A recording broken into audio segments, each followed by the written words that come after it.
Another week, another trading cycles video. It's week 21, 2024. My name is Ormas and I'm here to give you an overview of what has happened last week on the financial markets and what to expect this coming week. Today is Monday, 20th of May.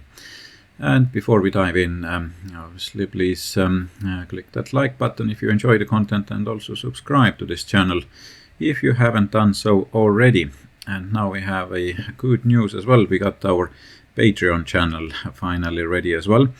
In there you will get even more content on a weekly basis, and obviously please subscribe with us if you do like the content we provide. So please double check what we got on offer there as well. And I also need to remind you that this content is provided for educational purposes only, and you need to do your own due diligence before you make any decisions, and always trade the price, not the prediction. So what has happened last week then? Well, obviously from the macro side it was quite important week as well. We did get some inflation numbers out, and and obviously markets did enjoy that ride. The markets did come quite close to the new tops, or actually they did form new tops. All right, so Dow Jones did reach a record level of 40,000, and S&P did end up higher as well. Maybe the slowest one was the Nasdaq, but it's all good, all raising as a rocket there, obviously Fed's kind of officials are not or they haven't made their decisions, I should say. Basically, there's so many Fed employees talking this week as well. So about 15 of them, I think, will speak up, and obviously the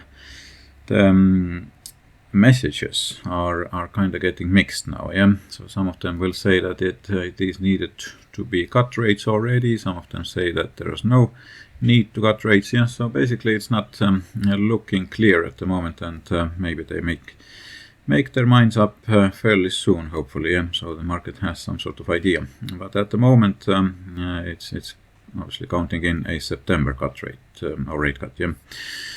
Now from the orange juice side, this has been rocketing as well, and I did post it to my channel there on X, Twitter, on Tuesday, I believe, when this news came out, and after that the price of orange juice OJ has rallied quite a bit last week.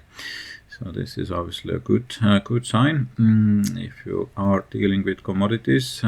We have been keeping an eye on these commodities for quite some time, and obviously they tend to go higher at this cycle.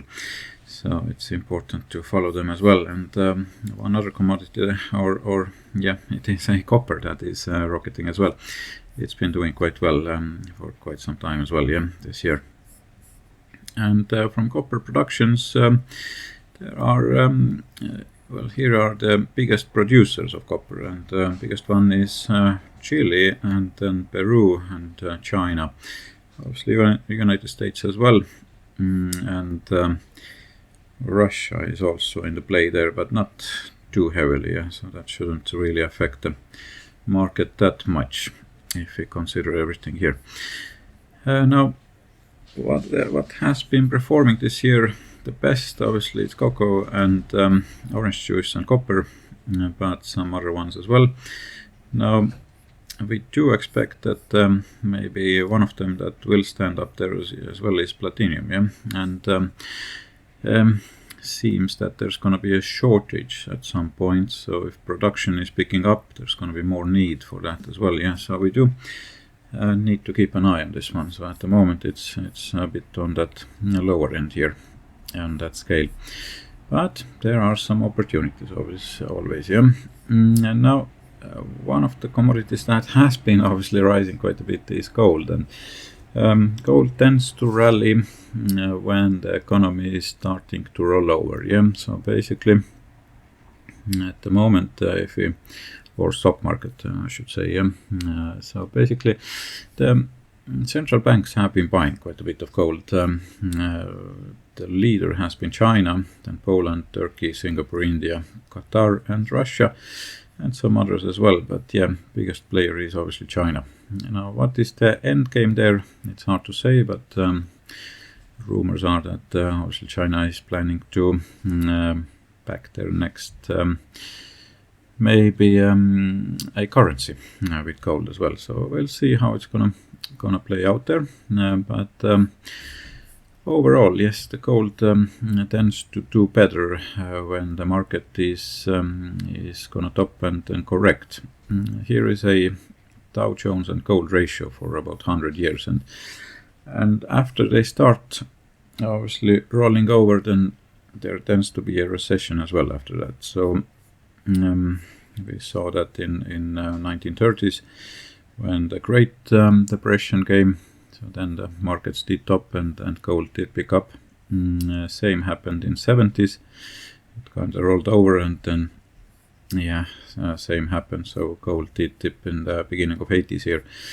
And then same happened in 2000s when the dot-com bubble bursted. Yeah, so basically we do expect that if this line here is gonna break, so basically if prices are gonna move lower and gold is gonna continue higher, then we might see same sort of scenario playing out as it was previous times. So yeah, we are keeping an eye on this one as well. And here are the landmarks obviously on that scale as well. It's not that clearly visible, so that's all right. Reddit did soar as well quite a bit, so basically as they did make a deal with OpenAI.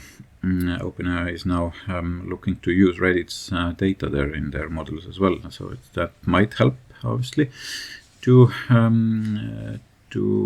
make OpenAI ChatGPT even smarter, based on Reddit's data there. So that's a good thing as well, Now, what else we did find out? Berkshire Hathaway has now obviously announced their Q1 purchases and sales, and we got some better numbers here.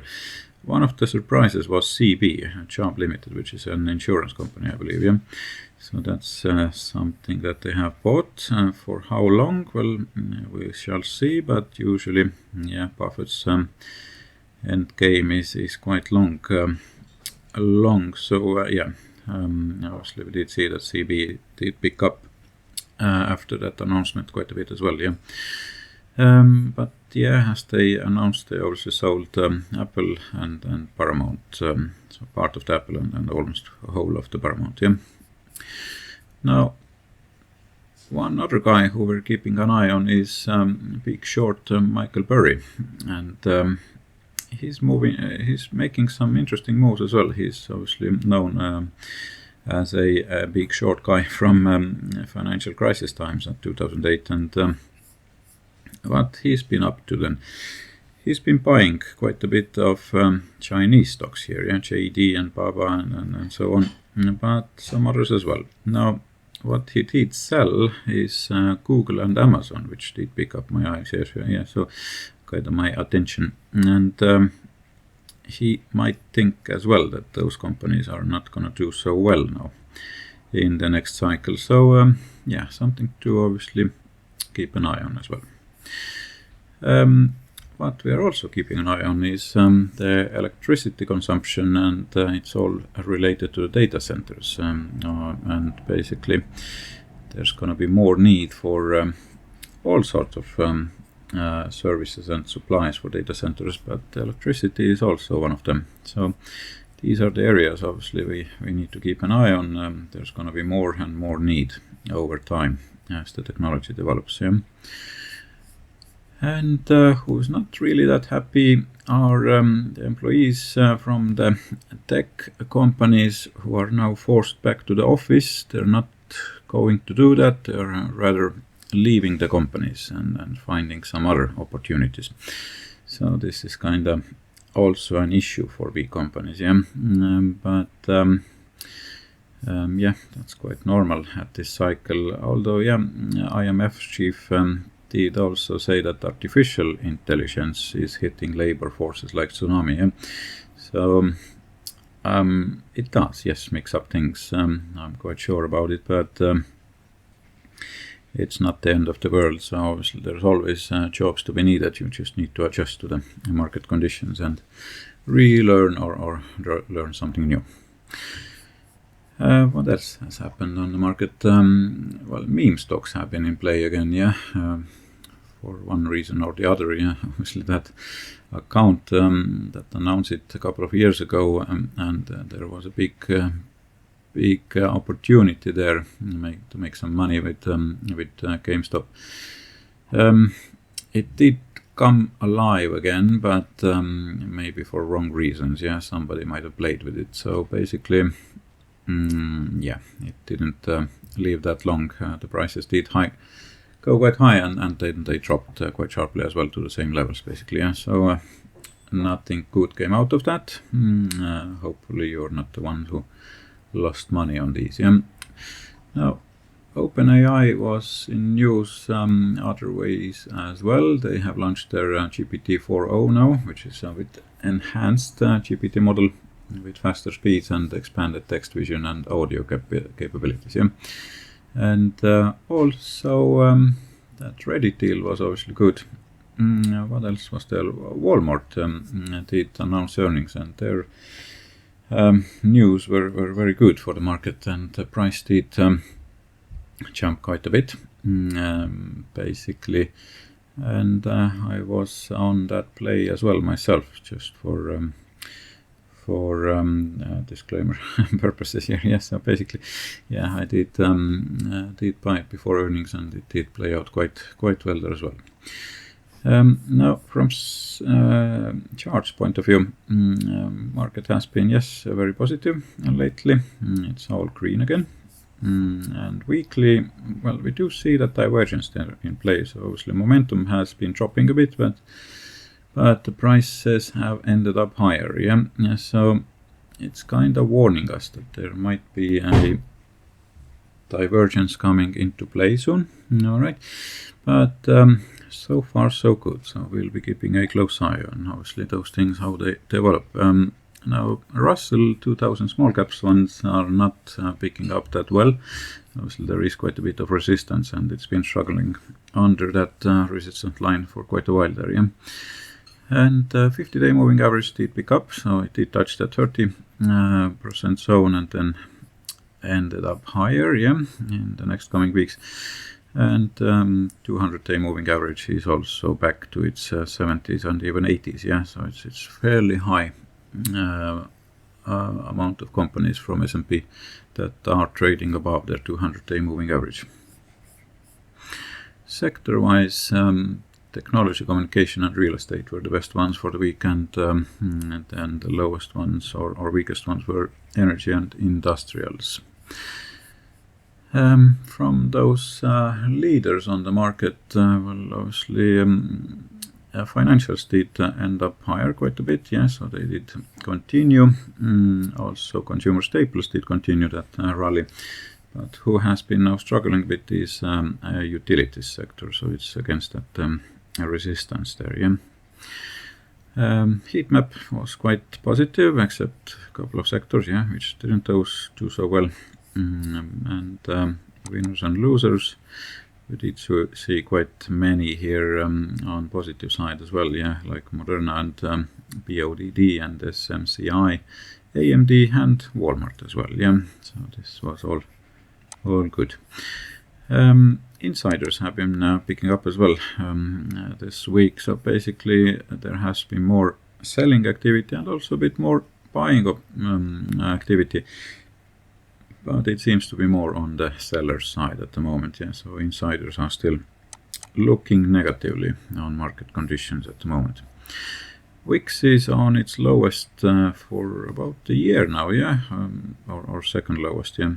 We did see that low levels back in December last year, and now it's again on these levels. So yeah, we'll see how it's going to play out. Obviously, there's more greed again, so we are back in the greed zone on fear and greed index as well. Crypto-wise, we are still on greed zone. Yeah, nothing really has changed there. So crypto traders are still quite greedy here. Seasonally, we are in positive territory as well, as we have spoken before.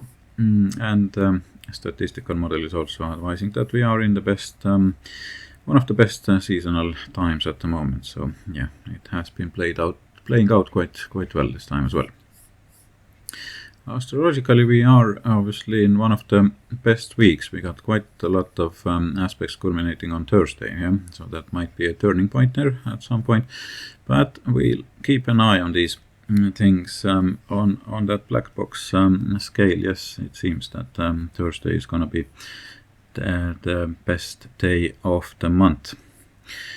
And on our US market black box model, obviously it starts to pick up as well. Yeah, so it's going all green, yeah, as it seems. Now, what to expect next week on the markets? So there's not much, obviously. It's fairly quiet week, but the FOMC minutes are coming out, and as I said, yeah, about 15 employees of Fed are gonna speak up as well. So it's gonna be very crowded place, and maybe too much information even coming out. But also earnings are continuing. About 90% of companies have now announced their earnings, but there are still some interesting ones to come. So NVDA is one of them, who is announcing Wednesday afternoon actually. And then Lowe's, Target, Macy's, Rush Stores, and TJX as well. Yeah, so maybe out of those, Macy's and TJX are the strongest ones here technically at the moment. And then some tech sector ones like Palo Alto and Snowflake as well. And they seem to be in quite good position technically as well. So let's keep an eye on these indeed. Yeah, here's the calendar for macro news, but nothing really going on there. And these are the companies who will announce major ones, at least, yeah, this week. Now, if you look at this chart, yeah, so basically the earnings growth of NVIDIA has been quite great lately, yeah, but now it seems that projection to the future, forward P is kind of tends to fade out. Yeah, same goes for other Mag 7 companies, and it seems that the rest of the market is gonna pick up with the earnings growth, which might be a good thing actually. Yeah? But we'll see how it's actually gonna play out. Here are other companies as well that will announce this week. All right, and last week's then prediction, it did play out quite interestingly. Obviously, the direction was correct, although this kind of dip there, I don't know, it didn't play out as clearly as we would have hoped. But yeah, obviously, the market did end up quite a bit higher by Friday than it was on Monday. Yeah. Okay, and let's review some live charts as well. Yeah. What's been going on the markets. So firstly S&P, let's see, yeah, S&P is picking up today as well on Monday, and the next turning point is coming up on Friday the 24th. Yeah. Then let's look at the oil market. Oil is picking up as well, yeah, according to the plan here. Yeah, it seems to be going higher, which is quite interesting. Yeah, it's following that a cyclical pattern though very closely, but the next turning point is going to come up on Wednesday the 22nd, and obviously we do expect that the oil prices will start falling at some point, and maybe for quite a while. Yeah, we'll see how this is going to play out. Now gold has been very strong still lately, and it seems that it didn't care about that bearish period there, which is kind of interesting. It's forming new tops again, and yeah, as said, there is quite a lot of need, and we do expect that on the long run gold will perform even better. Yeah? And now Bitcoin, what's going on there? Bitcoin is going higher as well. Yeah, this market doesn't seem to care about that seasonal pattern either. Yeah, so obviously it's been all positive since Wednesday last week, and yeah, going even higher now. And yeah, let's look at the rest of the charts as well. So Apple is doing quite well. Yeah, it's out of that kind of slump there, which is good. Amazon, we do expect, is not going to perform that well until the end of month. Yeah, so there's going to be a bit of correction for Amazon coming in. Google is doing very well. That's all good. Microsoft is doing well as well. I have a small position in there as well since Friday, as Microsoft is announcing their probably new products now this Tuesday. Yeah, their developer conference is starting then. Yeah, and some other companies that might benefit from that is obviously Qualcomm, Intel, and Amazon. Yeah, not Amazon, sorry, AMD. Yeah, indeed. And what else? NVDA, obviously, yes, announcing on Wednesday afternoon or after close, and then Meta is not doing so well. It's kind of slow here.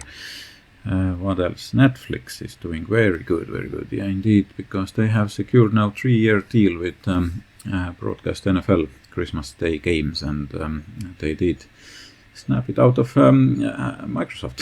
Okay, so it is going to be quite beneficial for them as well, hopefully. Tesla is kind of not doing so well. Yeah, it's undecided whether to go up or down, or what to do next, whether to, I don't know, to electric vehicles or robots, or well, we'll see what's going to happen there. PayPal is not doing great either. Yeah, as we have been pointing out, that was a fake out there because it didn't close above that trend line there, and it's been struggling still. Yeah, it's not the right time just yet. And Lululemon has been correcting as well. Yeah, so nothing good so far. There is a support level coming up at somewhere around 290 level. All right, and yeah, I guess that's about it. We should get another S&P signal coming out as well quite soon, hopefully even today. At the moment it might be pointing to the higher side, yeah, and this signal should be then valid until the end of month. So let's see how it's going to play out. Obviously we'll keep you posted, especially on our Patreon channel. Patreon channel is called Trading Cycles as well, as you guessed. Yeah, indeed. And please join us there as well. It's obviously a good closed community where we can share even more information, and our predictions of the week, and also some trade ideas will be shared over there as well. So please join us, yeah, at patreon.com Trading Cycles. But I will thank you for today, and we shall see you in the next video, and obviously happy trading for the week. Bye bye.